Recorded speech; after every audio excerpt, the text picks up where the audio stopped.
Hoy se viene una nueva entrevista. Hoy voy a estar entrevistando a un cantante estadounidense llamado Larry Anthony. Es decir, que esta entrevista va a estar en inglés subtitulada al español.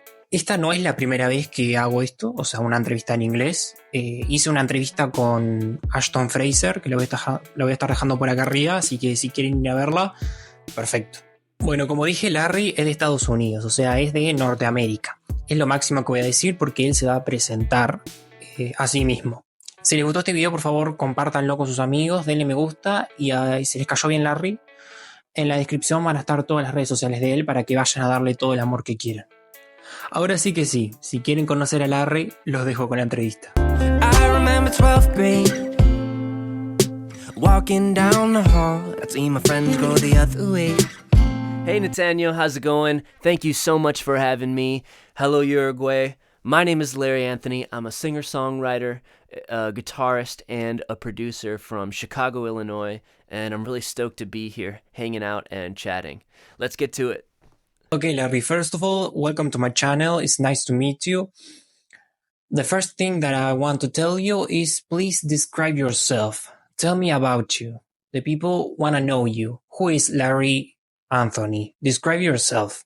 Who am I? Who is Larry Anthony? He's a human. He's a person. I guess a little deeper. I really like music. I really eat and breathe it, and it's not just a job or anything for me. It's therapeutic, and it's how I live my life. It's such a big part of me, and it's a vehicle for me to do one of my favorite things, which is meet new people and go new places. I truly, truly love getting to meet people out on the road and online and getting to know them and their story. I love humanity, and that's something that draws me to writing songs. You know, I really like to try and make really little things feel like big things. So who is Larry Anthony? Larry Anthony is your friend. Okay, Larry, what inspired you to start making music, to start making your songs? What inspired me to start making music? Well, it was actually a couple things. A couple people in my family, you know, my mom and my grandpa are huge music fans, so I've been listening to really eclectic stuff since I was younger. You know, I'd listen to R&B and soul music, and as well as, you know, rock and roll and pop and punk. And, you know, I heard a lot of stuff, and so that really kind of opened the doors for me. I know some people who are just hardcore this or that, but for me, I like taking a little slice of each cake. So just being a huge fan inspired me to make music. Having some musical idols, you know. Music has always been therapeutic for me, so it's always something that I've gone to when I needed to reflect or needed to express something or needed a challenge, because I always try to get better for you guys. I try not to stay stagnant. Everything I put out, I try to make it a little bit better than the last thing, and you know, and sharpen my skills. And it's a way for me to communicate. And from an early age, when I was able to get on stage and play, that was something that allowed me to make new friends and connect with people. And yeah, music is such a huge part of my life. I can't even say that it is like this thing that I do, because it is my life. You know, every part of my life includes music in some way, and I'm always working on something with music, and fortunately have always been able to do that with my life. So yeah, a lot of things inspired me. I think the universe just told me that's what I have to do. It's not an option for me, actually. I like have to do it. I'd go crazy if I wasn't. Okay, this is a good question, I think. What artist, alive or dead, would you love to collaborate with? That's such a heavy question, especially if I only get one answer. But I would have to say definitively, my favorite artist of all time is Prince. So it would have to be Prince. And I have a reason too. I think a lot of people view Prince as this big product and production, but at his core, he was a singer-songwriter, and that's something that really resonates with me, and some good friends and I have talked about, is when you think about a singer-songwriter, people assume like person with acoustic guitar, and you get put into this little box. But think about so many great artists that were larger than life, but singer-songwriters. Bruno Mars, Phil Collins, Prince, the list goes on and on. But I am really into what Prince does. I prefer and really respect songs and productions that are inventive and take a chance. And that's something that he constantly did. I mean, Purple Rain, I think that's 1983. That's my favorite album of all time. I have an original cassette and an original vinyl of that album. So of course it would be Prince. Okay, Larry, I need to tell you something. I love so much your song, Look How Far We've Come. I think it's amazing. You sound so good and it's so well produced. So tell me more about this song. A few moments later. Okay. You were telling me your favorite song is How Far We've Come, and I've got a few great stories about it for you. First of all, this is the acoustic guitar that I used to record it, and it's got such a sound to it. It sounds just like the song, just playing it like this. So I've played over 1,000 shows on this guitar, all over the United States. This is the first acoustic guitar I've gotten as well. You can see it's how beat up it is around here. There's a big crack down the center of the body that I filled with super glue while I was out on the road one day.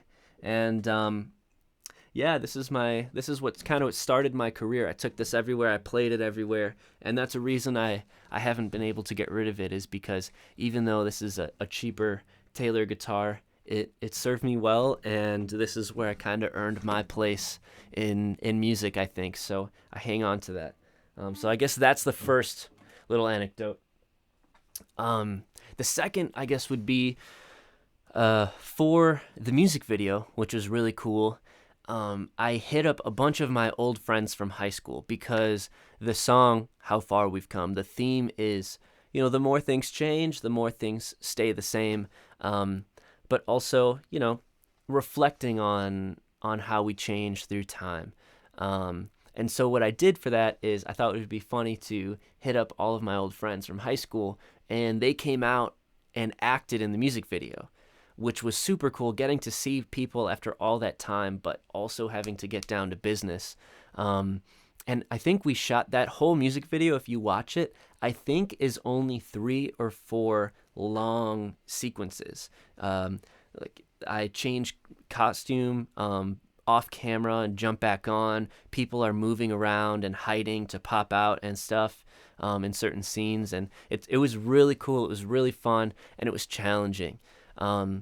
So yeah, there's that, and that song was pretty cool for me because for a while that is, if people knew me, that's the song they knew me from, and that's where there's a line in that song that goes, we're the fuck ups, we're the underdogs, the class clowns skipping study hall. And I have always felt like a bit of an outcast and an underdog, and that gave me a name and an identity for my fans and followers. So underdogs is what I refer to them as. And so that is the song that kind of started it for me.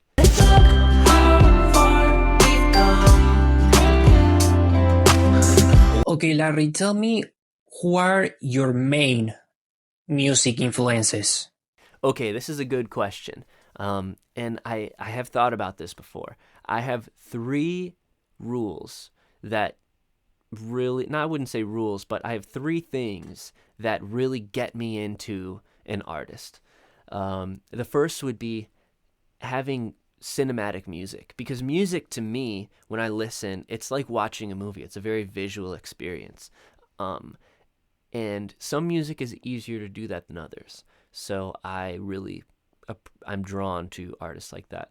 The other will be people who are inventive and take risks. I'm not going to say it's easy to make good music, but you know how some people say some movies are Oscar bait. You know, they're made in the effort to win an award versus making an effort to just be original and break ground. I really appreciate and respect people that take risks and are inventive with their production. I like that, and it's a form of artistry that I really, really respect. And I guess the third will be, I definitely had a third one. Why did I forget it? I don't know. Coming back to it. So I'll give you a few that kind of meet those guidelines that I've really been drawn to. Jimi Hendrix. I love Jimi Hendrix. He paved the way for rock guitarists, and he took what, you know, techniques that he was using and blues cats were doing and introduced it to the major stage and made it cool, made guitar way cooler than what it was, and just changed the game moving forward. I mean, music was going this way and he came out or I'll say guitar music was going this way and he came out and really made it this way. So if you play guitar, any kind of rock music or even R&B, I would say that Jimi Hendrix has to be one of your influences. The next one would be Prince, who I said before. Super inventive production, and he's someone that I love. His life is so interesting, but his commitment to the art, again, it's part of him. It wasn't a hobby, it wasn't a job, it was just him. It was his blood, it was the air that he breathed. I would say 3, Michael Jackson. I really love Michael Jackson. I know a lot of people compare Prince and Michael Jackson, but I think they're pretty different to me. I don't really compare them. I get where people are coming from, especially with whatever it was, 83 Purple Rain, 84 Thriller. They were competing, you know, in that 2-year album cycle or whatever, but they were pretty different to me. I relate a little bit more with Prince because I view him as a singer-songwriter, and Jackson was a songwriter as well, but I view him more as an entertainer. And what I mean when I say that is, if Prince or Michael Jackson was sitting in the same room as me with a guitar or a piano, just that and their voice, who would I prefer and be drawn to? Probably Prince over Michael Jackson. That's a hot take. People are going to get... the internet might break from that, but that's what I would say. A couple people, or at least a person whose songwriting really speaks to me, and being a guitar player, I would say, would be John Mayer. I used to listen to him a lot more when I was younger, but he always had really tasteful guitar parts that honored blues and rock guitarists in a format that was listenable to everyone, and his lyric writing is second to none. I know he puts a lot of thought into that, and yeah, I really respect it. And honorable mention, I would say maybe Bruno Mars, because outside of his music, I'm really not even going to talk about his music. We come to know singer-songwriters, or assume singer-songwriters to be like a person with a guitar, and you get put into this box. But, you know, he's one of the modern guys that did that thing, but also challenged the status quo of what we think about singer-songwriters. I may have mentioned this before, but again, Phil Collins, Prince, Michael Jackson, you know, all these people are singer-songwriters, but you don't assume what they sound like. I like having that mystique and being viewed as an artist and not put into this box of what it's assumed that I am. So, I don't know. Okay, talking about the future, how do you see yourself in 10 years? Okay, all right. In 10 years, I see myself 10 years older, maybe a little less energy. I hope to be in a similar place, but let me rephrase that. I hope to be doing what I'm doing now at a higher level. So writing and recording music, touring, writing and producing for other artists, and doing guitar work. Yeah, I love this. I could do this for the rest of my life, but I have to, music, just like any other job, we got to think about the exit strategy. So I got to keep doing it at a higher level for me, my artistry, and my career goals, but also just for the nature of life. I will probably have to retire someday. So in 10 years, I'm hoping I'm doing what I'm doing at a higher level. In fact, I'm not hoping. I know I will be. And I look forward to it. I'm excited to see where my abilities are and where my brain is at for writing at that time, because writing comes in waves for me. Sometimes I'll really have something to say, sometimes not. Okay, Larry, I want to know, what are your goals for the future? All right, what are my goals? I'm glad that this is a different question than where do you see yourself in 10 years, because I think that they are different. I do have a few goals. I'm working on an EP to put out right now. I'm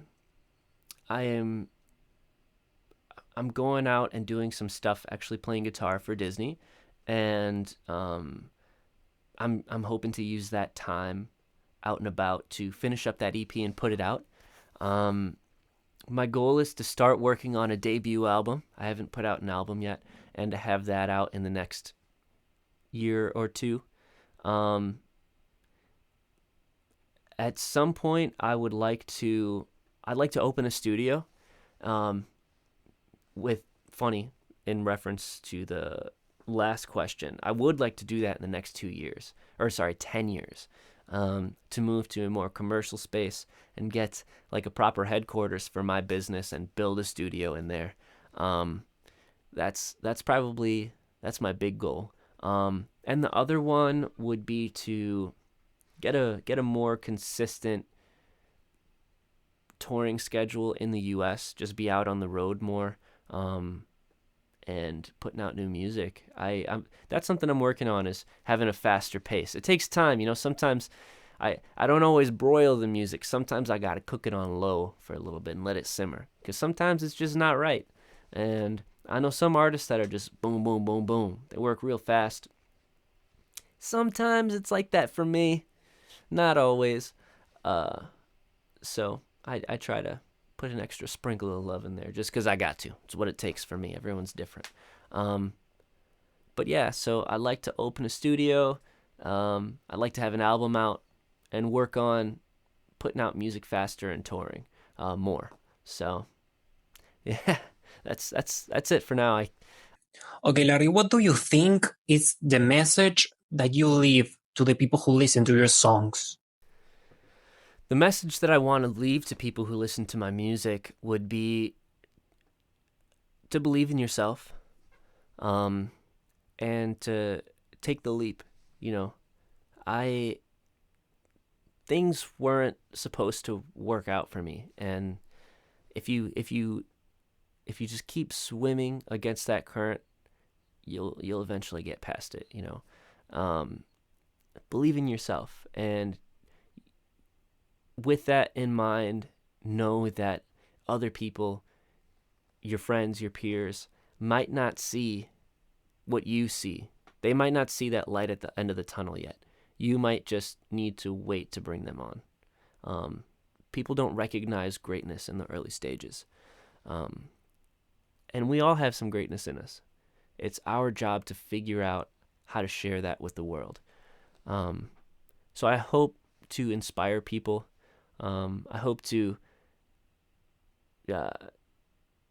teach people, not teach people, being preachy over here. I hope people get the sense that I don't really take myself too seriously. And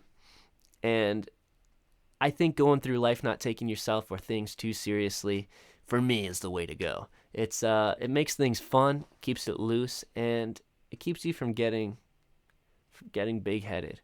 And I feel as though a lot of our problems as humans are rooted in our ego and how we view ourselves in relationship to the world. So if we don't take ourselves too seriously, then you'll eliminate some of those problems that you might run into. And I don't know, every song is like a new chapter for me.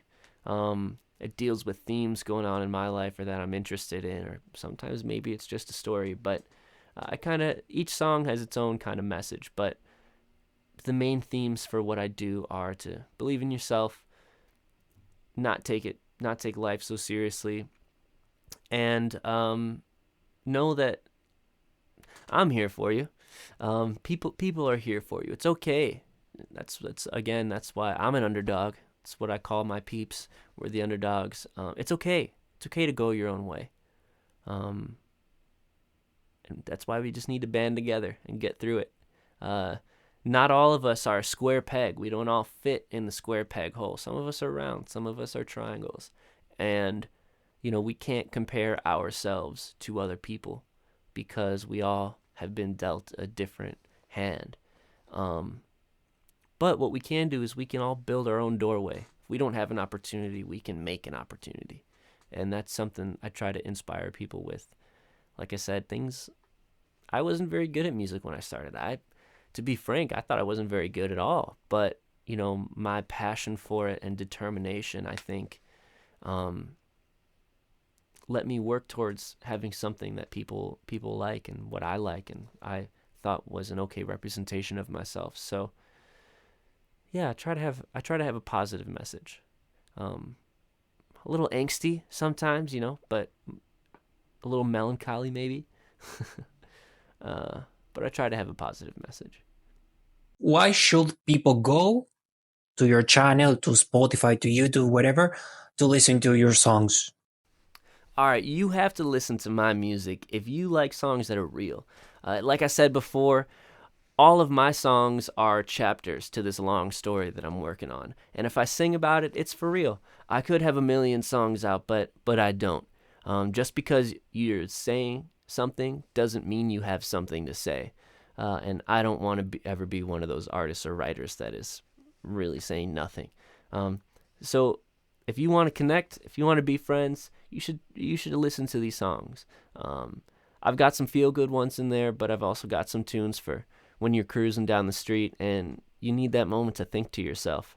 And the songs are for all of us. I don't try to get people to necessarily imagine me, but I try to get people to see themselves in these songs and sing about things that we all experience, the human experience.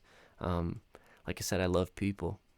I love humanity, and I try to make something that's for all of us. Once I put the song out, I try to have it be it's for you guys. It's not for me. Yeah. So if you like someone that keeps it real, keeps it kind of raw, that's me, baby. Okay, Larry, it was such a great time talking to you. You seem like a really nice guy. It was a pleasure to meet you. I hope you the best. I wish you all the best, really. I think you're so talented. Your songs are amazing. You're a really good singer. So I think you have a really good future coming. So thanks for coming to my channel. And yeah, love you. Bye. Wow, Nathaniel, thank you for having me. Really great questions. It really means a lot to connect with other friends in and through music. Thank you so much to the listeners down by you in Uruguay. And I'm so touched to reach some new people and hope to share some music with them. Before I go, I do have one thing that I've been working on. Please don't judge my accent. So here we go. Hola, Uruguay. Muchas gracias por sintonizarnos y escuchar. Estoy muy agradecido de hablar contigo y no puedo esperar a tener la oportunidad de actuar en tu hermosa país. Consideré escuchar mi música donde quiera que la transmita y seguirme en Instagram y TikTok. Mi identificador es @LarryAnthony.me. Gracias y te amo. Hey, see you guys. Love you. Say, look how far we've gone. With the fuck ups and underdogs. The class clowns skipping study hall said, look how far we've come. Go ahead, take a look at us now. We'll never change cause we don't know how to say it all.